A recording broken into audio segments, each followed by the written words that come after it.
যাকে কৃষিমন্ত্রী বানাবো আমি যুক্তিবাদী আমার পাতারে 100 বিঘা জমি দেবো। তুমি কান্দা কাটার থেকে শুরু করে 100 বিঘা জমি নিজের পকেটের টাকা খরচ করে ধান কাটা বাড়ি টানতে হবে। যত খরচ তোমার টাকা করা লাগবে। তুমি আগে বোঝো কৃষকের ক্যাঙ্কা খরচ হয়। তুই জীবনে পানিতে নামিস না, একটা গোছ দিস না, 10 কাঠা জমি আবাদ করিস না, গোয়েন্দাগিরি করে মারে খাওয়ার টাকা দিয়ে ভাত খাস তুই।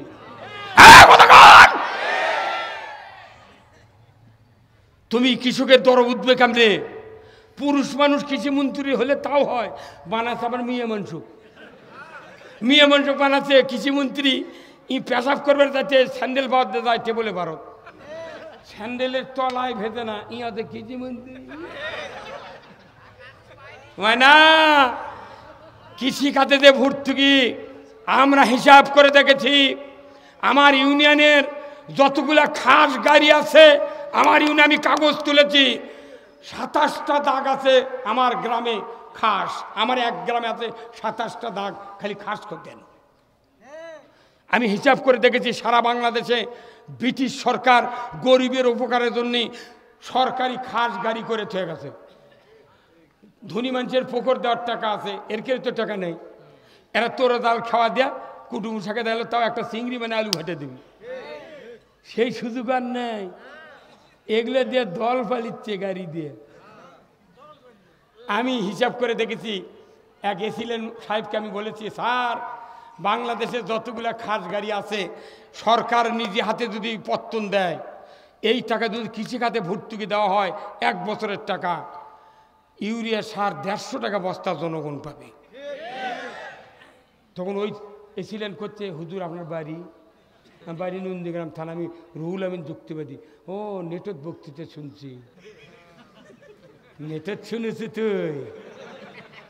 হ্যাঁ, আমরা 1 টাকা খাবো না, জনগণকে আমরা খাওয়াবো ইনশাআল্লাহ। কোনো বেতন লাগবে না। আগে মাদ্রাসার বিল হবে, বিদ্যুতের বিল কমাতে হবে। আমি 1000 টাকাতে মিটার কিনেছি, কিসের মাসে মাসে ভাড়া?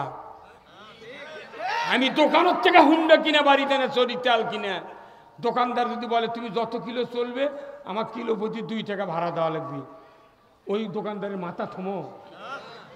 টাকা দিয়ে হুন্ডা কিনে তুই কিতে ভাড়া দেবো রে? কথা কেন ভাড়া?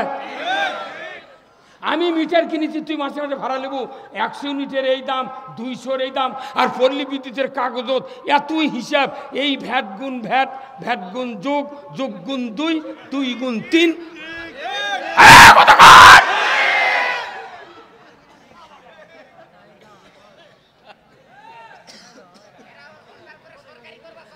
হরতাল কিসের রে? হরতাল খুলে দেওয়া হবে এবার। জনগণ যদি ঠিক মতো 2 হাতের কাজ করেন, আল্লাহর ইজ্জতের কসম, আগামী নির্বাচনে বাংলাদেশে ইসলাম বিজয় হয়ে যাবে।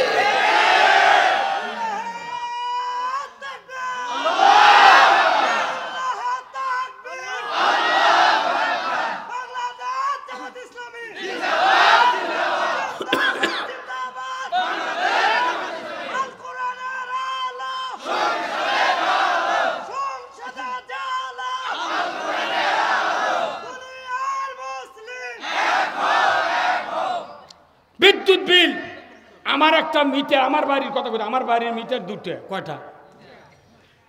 1.5 মাস আগে আমার মিটার খুলে লেগেছে, একটা মিটার পুড়ে গেছে। 1.5 মাস আগে খুলে লেগেছে। এই আরেক মিটার আছে আমার বেটার নামে, আর যেটা খুলে লেগেছে সেটা হচ্ছে আমার নামে। 1.5 মাস হলে যে মিটারের সাথে লাইনের সংযোগ নাই, ওই মিটারের বিল আসছে সেদিনকে 19,000 টাকা। মনুরা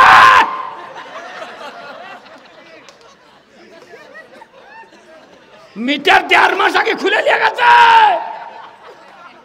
বিল আসছে 19,000 টাকা। কোনো মাসে আমার বিল বাকি নাই। আমি তখন ওই পল্লী বিদ্যুতের ওখানে উপরে দেবো একটা গোল চিহ্নের মধ্যে 4-5টা অক্ষর আছে, 16 কত ব্যান। আমি ফোন লাগালাম, ওই কয় অক্ষরিতে চলে গেছে ঢাকা। এক মেয়ে ধরলো, আমি কোনো আপা, আমি রুহুল আমিন যুক্তিবাদী, আমার মিটার 1.5 মাস আগে খুলে নিয়ে গেছে, সেই মিটারের বিল হচ্ছে 19,000, আর যে মিটার এখনও আমার ছেলের নামে আছে ওর বিলের কাগজ আসেনি। পরে নন্দীগ্রাম জোনাল অফিসে খবর নিলাম, বলছে স্যার আপনার ওটা সমস্যা হচ্ছে, আমরা ওটা সঙ্গে। এই বেটা তোরা কি মনে করছো যাই সরকার হয় তারই ছবি তুই ওই পল্লী বিদ্যুৎ অফিসের টাঙ্গে তুই ফাজলেও মানা করতো? এটা তো ব্যবসা প্রতিষ্ঠান কি এইভাবে অকাম করে? একটা মানুষ যদি কাপড়ের দোকানদারি করে, খরিদ্দার 2,000 টাকার কাপড় নিল, 1500 জমা দিল, 500 টাকা বাকি থাকলো, উই সামনে খরিদ্দার, পেছনে এই দোকানদার, ওইটা সাক্ষাতে লেখে না ভাই? আর পল্লী বিদ্যুৎ এমন একটা ব্যবসা, সকলের বাড়ির পাশে মিটে ওরা বিল করবে যায় কখন? ঠিক 11টার সময়। একটা মরদ মর্দন বাড়ির থাকে না, মেয়ে এমন ভাত পাক করে আর ওরা যায় লিখবেন। হ্যাঁ, তখন এই জোনাল অফিসে চাপ দেন, এখন এই লাইনম্যান যাই লিখে নিয়ে গেছে মিটার, করছে না আমি তো লিখে দিতে এই মিটার নাই ওখানে। তে তুই লিখে দিলি, তুই আমার নাম মিটারের বিল এলো? করতে যাই বিল করছে, তাই ওটি বস থেকে করছে। আবার এই বাংলাদেশে ওই যে চাকার কয়েল ঘোরা মিটার, ওটা দেওয়া হবে। ডিজিটাল মিটারে মাটি কারেন্ট খাচ্ছে, জনগণ বিল দিয়ে ফকির হচ্ছে। এক একটা এজিএম ডিজিএম এর বেতন 2.5 লাখ, 3 লাখ, 5 লাখ টাকা পর্যন্ত। এত টাকা লাগে? জনগণ ফ্যানের বাতাস খাতন শরীর ভুগসে গেছে, দরকার হলে ভেউ বেছে ওই বিল দিবি, তাও কারেন্টের লাইন কাটে না। ঢাকার দান এক একটা শিল্পপতির 2.5 কোটি 3 কোটি টাকা বিদ্যুৎ বিল বাকি পড়ে আছে, তার কাছে কোনো অফিসার যায় না লাইন কাটার জন্য, মামলাও হয় না। আর এটি 10 কাটা আলু লেগে 4-5টা সোল পড়লে কোনো রকম ভ্যান চালে দিন যায়, তারই 1 মাসের বিল বাকি পড়ছে, 4 খান্তি কাটে থেকে গেল। খালি গরিবের উপর আইন, এগুলো জুলুম বন্ধ বাংলাদেশে হবে। এগুলো বন্ধ হবে কি? বন্ধ চান? তাহলে ভালো লোক ক্ষমতার দালি কল দেয় 5 বছরের জন্যে। আমরা সারা বছর কট লয়, আমরা কট লয় পত্তন নেবো 5 বছর, 5 বছর খায় আর শোধ। যদি ভালো লাগে দিবেন, না হয় আবার আমরা বিএনপি ছেড়ে দেব। কিন্তু এইবার যদি ভোট নিয়ে সরকার গঠন নিয়ে যদি আমরা টানাটানি করি, এই যে আমার হাতে কি দেখিচ্ছেন টিস্যু, কিন্তু পাক দিলে কি হলো? দড়ি। এখন এই দিকে ইসলামপন্থী, এই দিকে আর রাজনৈতিক দলেরা টানাটানি করছে ক্ষমতা নিয়ে। এখন অবশ্যই মধ্যে ছিঁড়ে দেবি, নরম দড়ি তো, এটিও পাকা এটিও পাকা। এই দড়ি যখন ছিঁড়ে দেবি, মুন্সি গ্রুপও মাথা থাক না কা পড়বি, এরাও পড়বি, মাথা ভাঙলে আর উঠতে পারবে? যারা গেছে ওরা এসে আবার ঘাওয়াবি। এই জন্য আমরা বুঝেছি এদেশে ইসলাম ছাড়া শান্তির পথ মিলবে না। একটা মানুষের 2টা বেটা, কয় বেটা? 3 বিঘা জমি, কয় বিঘা করে ভাগ হয়? একটা গায়ে আছে, কয় ভাগ হয়? 2 ভাগ। এখন এই এক ভাই চালাক আর ছোট ভাই একের অবোধ, কিচ্ছু বোঝে না, কিন্তু বিয়ে করছে চালাক বউ। প্রত্যেকটা অবোধ মানুষের বউ হয় কি? যাতে এই লোকটা করে খাবার পারে। বাপ মরে গেছে, বোন নেই, 2 ভাই তখন করছে ভাই তাহলে জমি বাঁচালা হোক, তখন 3 বিঘা জমি একটা ভেউ, তোর মধ্যে দিয়ে আল দিয়ে বাঁচালিস, আর কাজে থাকলো। এখন গরু একটা আছে, চালাক করছে ভাই তাহলে গরু বাঁচালা হোক, অবোধ করছে লে বাঁচালে, তোর করছে কেন করে বাঁচে নেবো, করছে দড়ি নিয়ে আয়। দড়ি এসে লাখের মাথার থেকে দড়ি ধরছে, ইঙ্গা মাথার উপর দিয়ে নেয়াজের গোড়া পর্যন্ত মাপ দিয়ে ওটা আবার ইঙ্গা ডবল করছে, করে ওই লাখর থেকে দেখে পিঠের মধ্যে শুনতে পড়ছে। তখন করছে ভাই চাই চালাক, তাই করছে ভাই আমাকে এই 5 কার সাক্ষাৎ দিই। আর এই গরু বাপে কষে যে গরু যদি না খেলে গরুর দাম কমে যাবি, দুধ হবে না, বাজে দেবি। তে ভাই তুই এই মুরালি কোথায়? আচ্ছা নেব অবত্য, উই খালি ঘাস কেটে খিলাই, উই বিকেল করে গাই দিয়ে বাজারে 4 কেজি বেচে আর 1 কেজি খায়। 3 মাস ঘাস কেটে কেটে আর পাওয়াত পাক হয়ে পোষা গন্ধ বাড়াতে, মানুষের চামড়া প্রতিগুলো গন্ধ বাড়ায়। তোর বউ কথায় ঢ্যামনার বেটা, তে তুই যে ঘাস কেটে মরুচ্ছু, তোর ভাই যে অনবরত দুধ খাচ্ছে, দুধ বেচিচ্ছে, তোর লাভ কি? তোর পাও না লাখ লাগে তো কি হয়? তোর করছে না বড় ভাই বলো আব্বা কথে গরু না খেলে দুধ হবে না। কইতে পাগল শোন, জমি তুই বাঁচালিছু, গরুও বাঁচালে। কোথায় খেয়া করে বাঁচে নেবো? কোথায় কাল সকালে কবু ভাই তুই গরু আমাকে মধ্যে দিয়ে কাটিয়ে বাঁচে দে। আমি আরে গরু খিলে পারবো না, আমার গরু খিলামো, পাঁচ দিয়ে গোবর বাড়াবি, ঘুঁটে শুকে চা লাগ দেবো, আমি ওদের দিয়ে বেঁচে আমি হাট বাগা করে তুই দুধ পাশে খাবো। কি বুদ্ধি! এই কথা শুনে চালাক এখন করছে, এই বুদ্ধি এক দিল লোকের। হ্যাঁ, কিন্তু অবধ মানুষ যদি ওর বউ ঠিক মতো বুদ্ধি দেয়, ওই মরে দেবে, ওই বুদ্ধির থেকে সরবে না। কথা কয় যেগুলার স্বামী অবধ, সেগুলোর বউ হতে প্যান্ডেল হতে আছে, ওরা করছে হুজুর কে কাট্টু কথা করছে রে, আমার দামা নুনকে খালি ওই ওই ভাইয়ের কথা শোনে, আমার কথা না শুনবেরও চায় না। এখন সকালে করছে তখন ওই কথা, ভাই তোর বড় ভাই করছে ভাই তোকে 2 কেজি করে দুধ দেবো নি ভাই পাতাবেল থেকে। করছে আমি দুধ নেবো না কিছু নেবো, তুই কাটিয়া বাটে দে, আমি ঘুঁটা বেচবো হাট করে খামো, তুই দুধ পাতা থেকে দুয়ে দিয়ে কতটি বেচবি বেচবি। তে আমরা বাংলাদেশের মানুষ, সাধারণ মানুষ, কোনো পুলিশ, কোনো এসপি, ডিসি, প্রিজাইডিং অফিসার, এরা পুলিং কেউ ভোট দেয় না। ভোট দেয় কারা? সাধারণ মানুষ। সাধারণ মানুষ ভোট দেওয়া নেতাক বানিয়া, মানে ওরকের মুখত ঘাস তুলে দেয়া, ওরা ঢাকা দিয়ে দেয়, ওরা খালি দুধ ওটি খায়।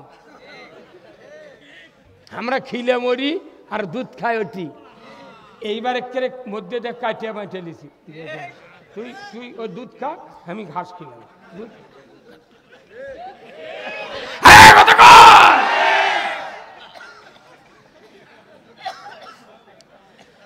আমি অটল যেন থাকতে পারি আল কোরআনের পথে, ধৈর্য নিয়ে চলতে পারি দিন কায়েমের পথে।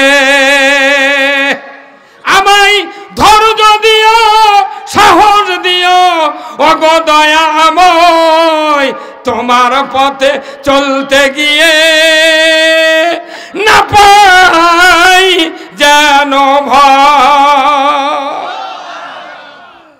সব মানুষ যদি জান্নাতে যায়, আমি যদি জাহান্নামে যাই, তা আমার লাভ আছে কি? সব মানুষ জান্নাতে যাক, কোনো টেনশন আছে? এই জাতির যারা কল্যাণ চায়, আল্লাহ তার কল্যাণ চায়। বাংলাদেশ এমন একটা সোনার দেশ, মাটির নিচে গ্যাস, পেট্রোল, সোনা, বালুর খনি, পাথরের খনি, মাঞ্চের খনি, এত সুজলা সুফলার পৃথিবীতে আর একটু দেশ নাই। সেই দেশে মানুষ কোটি কোটি টাকা মানুষ দুর্নীতি করে মারা খায়, আর আমাকে শুনে গরিব মানুষ, গরিব মানুষ তো চাউলি হানাত এত টাকা কে, ফ্রিজও এত বাড়ালো কে? হ্যাঁ, বাংলাদেশ একটা মহান সংসদ, এই সংসদে আল্লাহর কথা হওয়া উচিত ছিল, কিন্তু ওখানে মমতাদের গান হচ্ছে। বহু মন্ত্রী আমি টেলিভিশনে দেখেছি, এই টেবিল চাপড়াচ্ছে এইভাবে। ওই সংসদ আর অপবিত্র হয়ে আছে। আগামী দিনে যদি কোরআন সংসদে যায়, সবচেয়ে পবিত্র হবে, কোরআন দিয়ে দেশ চলবে। জামাত ক্ষমতায় যাবে না, চরমনায় যাবে না, বিএনপি যাবে না, কেউ যাবে না, যাব আমরা ইসলামী শক্তিকে ওখানে পাঠাবো। ইসলাম যে ক্ষমতায় যাও, ইসলাম দিয়ে তুমি দেশ চালাও, আমরা পিএস দিয়ে পান্তা খায়া এমন ঘুম দিব, আজরাইলা লেগে মাথা তুলব। সানি খুতবাত আছে, খুতবাতুল আহকাম, সানি খুতবাত একটা হাদিস আছে রসুলের, সেটা হলো কি? ওয়াসুলতানু জিল্লুল্লাহি ফিল আরদি মান আহানা সুলতানাল্লাহি ফিল আরদি আহানাহুল্লাহ। আমার নবী বলেছেন, ন্যায়পরায়ণ শাসক আল্লাহর ছায়া সদৃশ্য। যে বা যাহারা ন্যায়পরায়ণ শাসক কায়েমের বিরোধিতা করলো, কিংবা ন্যায়পরায়ণ শাসককে অপমান করলো, সে যেন স্বয়ং আল্লাহর বিরোধিতা করলো। তা আল্লাহর বিরোধিতা করা মানে কি? ন্যায়পরায়ণ শাসক যারা চায় না, কোরআন বিজয় চায় না, এরা কার বিরোধিতা করলো? এরা খুতবাত প্রতিদিন শুক্রবারে, মাসে 5 বার, বছরে 52 বার, 54 বছরে 2,08,00,000 বার এই খুতবা প্রত্যেক মসজিদে তেলাওয়াত হচ্ছে। কিন্তু দেখা যায় সমাজের কোনো পরিবর্তন নাই, কারণ ইমামেরা এই কথা নিজেরা পড়ে না, মুক্তাদিরকে বুঝাতে পারে না। যার কারণে বাংলাদেশে আমাদের মার খাওয়া লাগিচ্ছে। এরা তো বয়তুল মোকাররমের ইমাম যদি 100 বছর আগে থেকে হাদিসটা বুঝাতে পারত, তাহলে সচিব, ডিসি, এসপি, ডিএমপি, কমিশনার, বড় বড় অফিসাররা ওখানে কার লিয়া নামাজ পড়বে যায় সোয়াবের আশায়, কিন্তু ওখানে যা সোয়াবের পরিবর্তে এমন বক্তৃতা শুনে ওই অফিসারের অন্ধ মেনে ছেড়ে দেয়। কি আনার ভাই, ওই যে আপনার নাম কি, এতে কি কফিলউদ্দিন সরকার, বা উনি আমার জান্নাতি ঘোষণা দিয়েছে, হেরা চোখে আবার তুই মিয়া তেল মারলে হবে না, সব জায়গায় তেল দিয়ে কাম হয় না। কোদালের ডাঁট যদি কেউ তেল দিয়ে লাগায় কোনোদিন টাইট হবে না, কথা কেন গায়। কোদালের ডাঁট লেগে আপনাকে লবণ দেওয়া লাগবে, পানি দিয়া মিক্সচার লবণ দিয়ে পানি দেওয়া লাগবে, তাহলে 2 ঘন্টার মধ্যে জং ধরে যাবি, কোদালের ডাঁট কামড়ে ধরবি। আর কেউ যদি তেল দিয়ে ডাঁট লাগায় কোদাল ঘুরবি খালি পিছলে। তে বাংলাদেশের মৌলবীরা ইসলামের কথা না কা ও নেতা তেলবাজি করে কোনকে পেট বাঁচাচ্ছে আমরা, এই কথা কন না কেমন না। আগামী দিনে কোনো তেলবাজি চলবে না, খালি চলবি লবণ আর পানি। কি 2 নাম্বার কথা হলো, মানুষ সৃষ্টির আগে আল্লাহ বলছেন ওয়াইস ক্বালা রাব্বুকা লিল মালাইকাতি ইন্নী জাইলুন ফিল আরদি। আল্লাহর প্রথম উদ্দেশ্য হলো আমি পৃথিবীতে রাজত্ব কায়েম করব। কার? প্রথম আল্লাহর রাজত্বের কথা ফেরেশতার সামনে বলছে। ফেরেশতারা বলছেন এরা মারামারি হানাহানি, এই বেটা কিসের মারামারি, ইন্নী আলামু মা লা তা'লামুন, আমি তাকে সৃষ্টি করব, আমার পক্ষ থেকে কিতাব দিয়ে ওই খলিফাকে খেলাফত দেওয়া হবে, কথা ঠিক কিনা? খেলাফত দেবে। কিছুদিন পর আল্লাহ তাআলা রসুলকে খেলাফত দিলেন কোরআন দিয়া, হুয়াল্লাযী আরসালা রাসূলাহু বিল হুদা ওয়া দীনিল হক লিইউযহিরাহু আলাদ-দীনি কুল্লিহি ওয়ালাউ কারিহাল মুশরিকুন। আমি সেই সত্তা তিনি তার রসুলকে প্রেরণ করেছি সত্য হেদায়েত দিয়া, জীবন ব্যবস্থা দিয়া, মানুষের আইনগুলি সরে দেয়া। একমাত্র আমি আল্লাহ, আমার আইনকে আপনি বিজয় করবেন। জোরে কোন আল্লাহু আকবার। কার আইন? কার আইন বিজয় করবে? কাকে বললেন? রসুলকে। রসুলকে আল্লাহ নিজে বললেন যে আপনি মানুষের আইন সরে দেয়া আমার আইন বিজয় করবেন,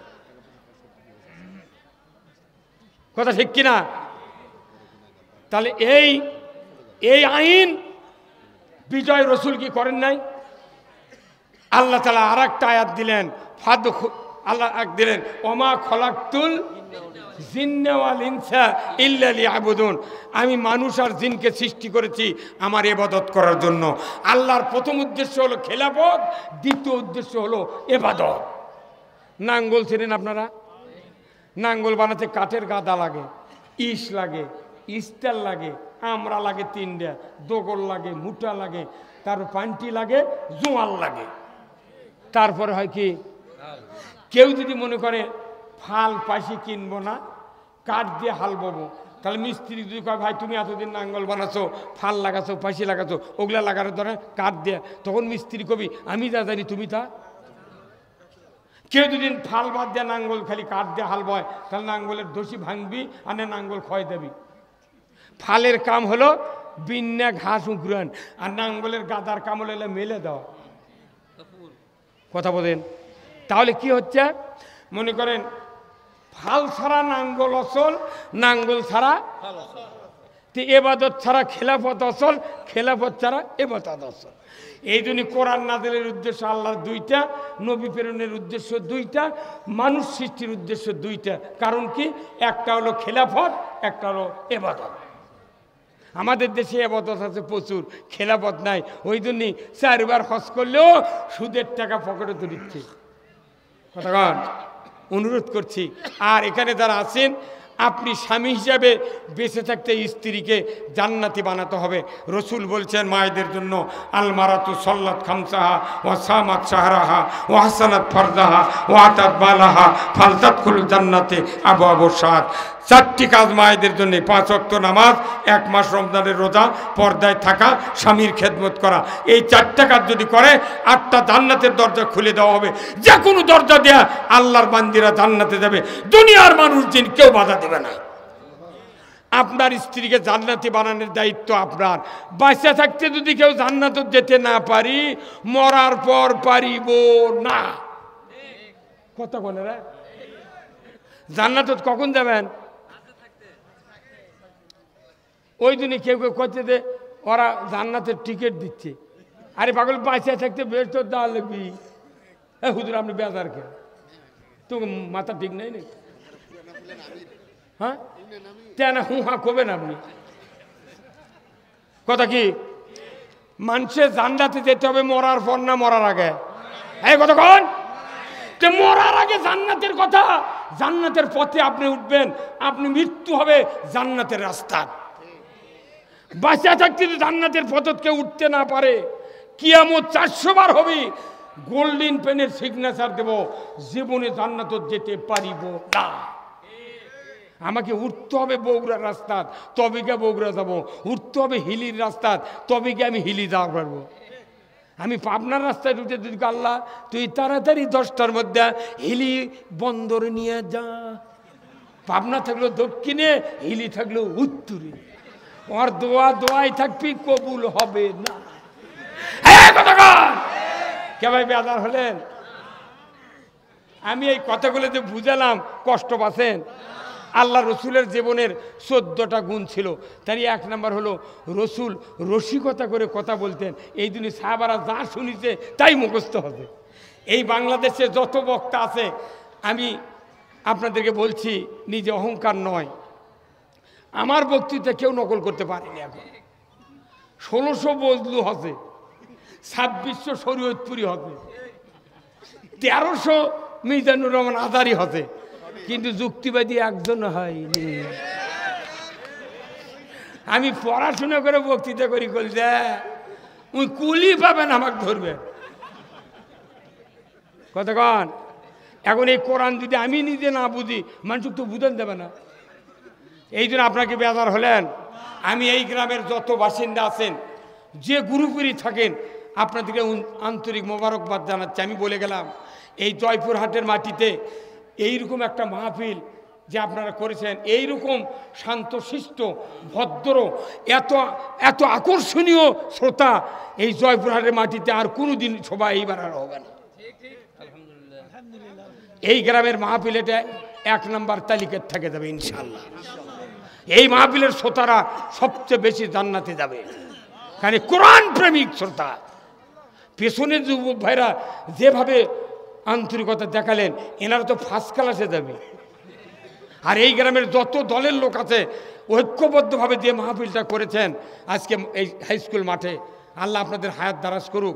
আগামী দিনে এর চেয়ে বড় ধরনের মাহফিল আমরা করব। এই পুরা মাঠ প্যান্ডেল বানায়া এই জয়পুরহাটের সেরা মাহফিল আগামী দিনে করতে চায়। কারা কারা রাজি আছেন? 2 হাত তুলে আল্লাহকে দেখান। লিল্লাহে তাকবীর, নারায়ে তাকবীর। মাওলানা আনোয়ার হোসেন ভাই বলুন জিন্দাবাদ। এই যে আমার এক মুরব্বী আব্দুল ওহাব, মুরব্বী মানুষ, কলজাটা ইমান দিয়ে ভরা। সুবহানাল্লাহ। ইমানটা ঠিক থাকলে এই মানুষের পুরো দেহ ঠিক। আপনি জানেন 10 কেজি কাতলে মাছ আপনার মা বলেছে, বাবা আমার বোন আসছে, তুমি না মাছ আনো তো জয়পুরহাট থেকে। যা দেখেন 10 কেজির কাতল। কত দাম? 600 টাকা কেজি। যে ভাই শোনেন, মাছ তো লড়তেছে না, একটু কান্ডা জাগান তো। কান্ডা জাগে দেখে যে ওই কানের ফুল একবার সাদা ফকফকে, ওটা দেখার পর আপনি চলে যাচ্ছেন। মাছালা করছে, কে ভাই কান দেখলে দাম কমে না? করছে না, দাম কয় কী করবো, মাছ তাজা না পচা বোঝা হয়ে গেছে। 2 গ্রাম কানের ফুল থাকে না চলের নিচে, ওটার রঙের উপর বোঝা যায় মাছ পচা না তাজা। কানের ফুল দেখে মাছ চেনা যায়, আর মানুষের অন্তর দেখে আল্লাহ চেনে। তুই মসজিদের নামাজ পড়ে যাচ্ছি, তোর অন্তর কার পক্ষে রে? তোর বাটাম ফাটাবি। যার অন্তর বাঁকা, যতই দাড়ি থাক টুপি থাক সব পচা। আপনাদের অন্তর সব আল্লাহর পক্ষে করতে রাজি আছেন? কারা কারা?